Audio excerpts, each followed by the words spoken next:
اسلام آباد پہنچنے کے بعد ڈسکس کیا جائے گا کہ اس کا دائرہ کار کیا ہوگا. ہمیں آنے والا وقت بتائے گا. 24 نومبر کو یہ تحریک کس حد تک افیکٹو ثابت ہو سکتی ہے. تحریکیں نکالنا، احتجاج کرنا اور جلسہ جلوس کرنا ہر پارٹی کا رائٹ ہے. یہ اس کا کنسٹیٹیوشن پاکستان کا اس بات کی اجازت دیتا ہے، لیکن پاکستان کے اندر انارکی نہیں ہونا چاہیے. پاکستان کے پولیٹیکل نظام کو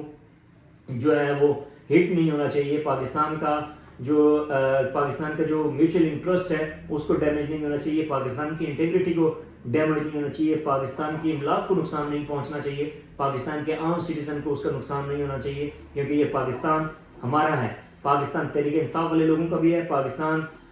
پاکستان جو ہے وہ پاکستان کے اندر گورنمنٹ کرنے والے لوگوں کا بھی ہے اور ایک عام سٹیزن کا بھی ہے، کیونکہ یہ ملک ایبسولوٹ ہمارا ہے اور اس ملک کے اندر اس ملک سے ہماری بقا ہے. یقینی طور پر ہم کوشش کریں، ہر بندہ یہ کوشش کرے کہ احتجاج کرنا ان کا فنڈامنٹل رائٹ ہے، وہ احتجاج کریں، لیکن آئین و قانون کے دائرہ کار کے اندر رہتے ہوئے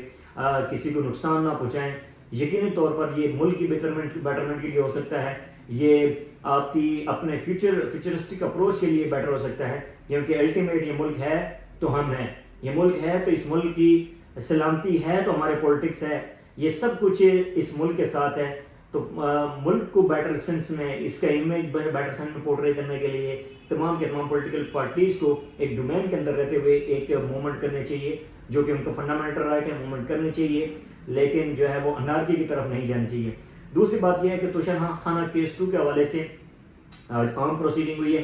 اس پروسیڈنگ کے حوالے سے بشرا بی بی آج پیش تو نہیں ہو سکی، لیکن عمران خان صاحب وہاں پہ موجود تھے. اس حوالے سے توشہ خانہ کیس 2 کے حوالے سے شاہ رخ ارجمند صاحب نے جو بریت کی درخواست دائر کی گئی تھی اس پر انہوں نے فیصلہ محفوظ کیا تھا. آج انہوں نے اس پر کہا ہے کہ وہ درخواست خارج کر دیا اور انشاءاللہ اور یہ پروسیس جو ہے وہ دوبارہ سے یہ کہہ سکتے ہیں کہ ٹرائل کا جو پروسیس ہوگا وہ دوبارہ سے پروسیڈ کیا جائے گا کہ فرد جرم عمران خان صاحب کے اوپر یا اور ان کی بہن کے اوپر بشرا بی بی کے اوپر عائد ہونی ہے یا کب ہونی ہے اس حوالے سے. اور تیسری عام خبر یہ ہے کہ کرکٹ سیکٹر کے اندر سے ہے اور انٹرنیشنل فورم کے پر یہ بہت بڑی خبر ہے کہ پاکستان اور آسٹریلیا کے درمیان آج T20 سیریز کا پہلا میچ تھا، جو کہ آج برسبن میں کھیلا گیا. اور شروع میں کچھ ایک تو فورکاٹ کنڈیشن ٹھیک نہیں تھی، جس کی وجہ سے جو فینس ہے وہ مایوس رہے، لیکن جب میچ شروع ہوا تو یہ 7 اوور پر محیط کر دیا گیا. پھر میچ کے اندر 7 اوورز پر اور زیادہ سنسنی آ گئی، لیکن جس طریقے سے آسٹریلین بیٹسمین نے جم کے پاکستانی بولرز کی دھلائی کی ہے، 7 اوورز پر انہوں نے 94 رنز کا ٹارگٹ دیا پاکستان کو جیتنے کے لیے، لیکن پاکستان نے واپس جب بیٹنگ کا آغاز کیا تو چل میں آیا یہ والی پالیسی کے اوپر اپناتے ہوئے کسی بیٹسمین کو بھی جو ہے وہ کریز کے اوپر جمنا نہیں دیا اور آسٹریلین بالر نے سب کو واپس بھیج دیا، سوائے ایک دو کہہ سکتے ہیں ٹیل ہنڈر میں آ کے کچھ نوکس نظر آئے، جن کی وجہ سے پاکستان کی کچھ نوک کے اندر پاکستان کی مجموعی اننگز کے اندر کچھ تھوڑا سا سہارا نظر آیا. تو پاکستان یہ میچ تقریباً 29 رن سے آج ڈیفیٹ کا سامنا کر چکا ہے. وہ پاکستان کی وہ اگریسو اپروچ نظر نہیں آئی. پاکستان نے جس طریقے سے پاکستان کی بیٹسمین نے جس طریقے سے بال کو مڈل کرنے کی ناکام کوشش کی ہے، یقینی طور پر ایک تو بلے کے اوپر بال اور نہیں رہی تھی، دوسرا یہ ہے کہ وہ پراپر مڈل نہیں کر پا رہے تھے.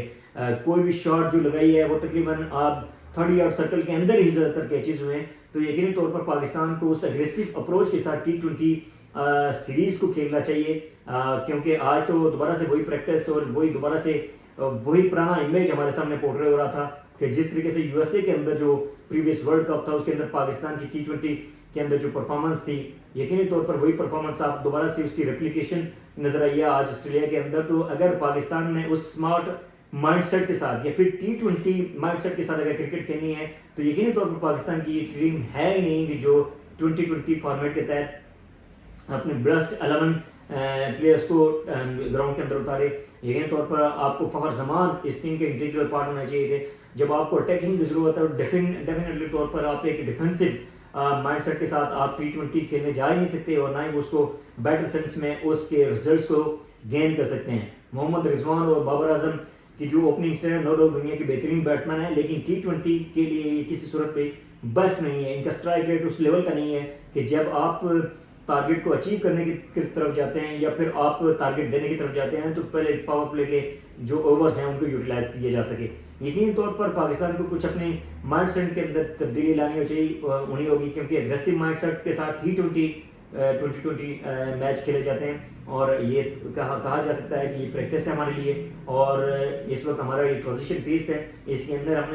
ہم نے تمام کے تمام اچھے جو ینگسٹرز ہیں ان کو زیادہ تر موقع دیا ہے، لیکن کہیں نہ کہیں ہم یہ بول رہے ہیں کہ ہم اپنے سینئرس جو پلیئر ہیں جو کہ T20 کے اسپیشلسٹ ہیں، جس طرح سے فخر زمان ہو گئے، جس طرح سے افتخار ہو گئے، تو ان کو ہم نے اگر بینچ کیا ہے تو ڈیفینیٹلی ان کا متبادل بھی ہمیں ملنا چاہیے، اور بیٹر سینس میں ہمیں اس سے بیٹر سائڈ ہمیں ملنی چاہیے، تو تبھی ہم ان کو ریپلیس کر سکتے ہیں۔ اگر عماد وسیم نہیں ہے، محمد عامر نہیں ہے، فخر زمان نہیں ہے، اور اگر افتخار نہیں ہے، تو یقینی طور پر ہمارے پاس جو بیک اپ میں جو آ کے پلینگ 11 کا حصہ ہے، وہ اگر ان سے اچھی پرفارمنس نہیں کر سکتے تو یقینی طور پر یہ اس سے الارمنگ فار پاکستانی ٹیم۔ اور اب اگلے 2 میچز جو ہیں وہ سڈنی میں ہیں اور ہوبارٹ کے اندر کھیلا جائے گا، اور یقینی طور پر اگر پاکستان اسی ڈیفینسو مائنڈ سیٹ کے ساتھ آسٹریلیا کی اس دنیا کی سب سے بیسٹ پلینگ 11 کے ساتھ، جو کہ اگریسو مائنڈ سیٹ کے ساتھ T20 کے اسپیشلسٹ بیٹسمین جس طرح سے میتھیو شارٹ ہیں، پھر مارکو سٹانس ہیں، پھر اس کے بعد میکسویل ہے، تو کیا کمال جو ہے ان کی سائڈ ہے، T20 کے اسپیشلسٹ بیٹسمین وہ پاکستان کے خلاف اتار رہے ہیں، تو یقینی طور پر پاکستان کو بھی اگریسو مائنڈ سیٹ کے ساتھ اس جو ریمیننگ سیریز ہے اس کے اندر ایک اسٹرانگ اسٹریٹجی کے ساتھ جانا ہوگا۔ ناظرین، آج کے ولاگ میں اتنا ہی، اگلے ولاگ میں ایک بار پھر سے آپ کی خدمت میں حاضر ہوں گے، اجازت دیجیے، فی امان اللہ۔